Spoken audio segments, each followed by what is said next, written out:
Hello, good morning সবাইকে। আশা করি সবাই খুব ভালো আছো, আমিও খুব ভালো আছি। ঘুম থেকে উঠে ব্লগটা শুরু করেছি। আজ 31 ডিসেম্বর, রাত পোয়ালেই নতুন বছর।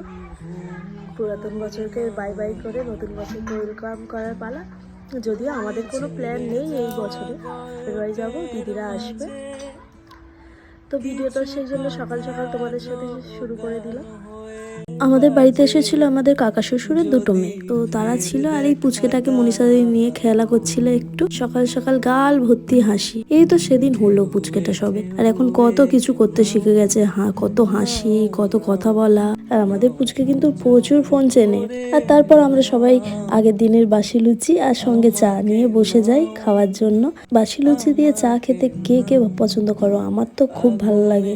আগেই বললাম যে আমি বাপের বাড়ি যাব, যার জন্য তাড়াতাড়ি স্নান টান করে একটু সবজি পাতি কাটতে বসে গেছি। একটু গুছি গাছি দিয়ে আর বেরিয়ে যাব, কেননা যত তাড়াতাড়ি সবকিছু করবো তত তাড়াতাড়ি আমি যেতে পারবো। এইটাই হচ্ছে মেন ব্যাপার। তারপর আমি কাজবাজ সেরে রেডি হয়ে বেরিয়ে যাই। একাই যাচ্ছিলাম। তারপরে বাড়িতে গিয়ে আমাদের বাড়ির পিছনে যে মাঠটা তোমাদেরকে আগে দেখিয়েছিলাম, দোলতলার মাঠ, ওখানে চলে যাই রোদ পোহানোর জন্য। আর এখানে ডাক্তার দেখানোর ক্যাম্প হয়েছিল, তার জন্য এত বড় প্যান্ডেল।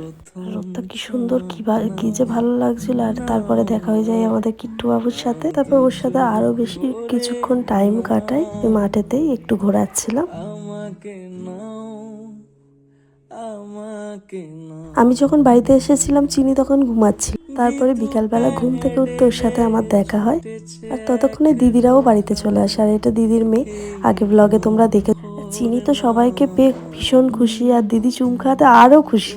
যেহেতু আমরা সবাই এসেছি, মা কম্বল টম্বল পারছি, আর ও হচ্ছে ওটা নিয়েই খেলবে।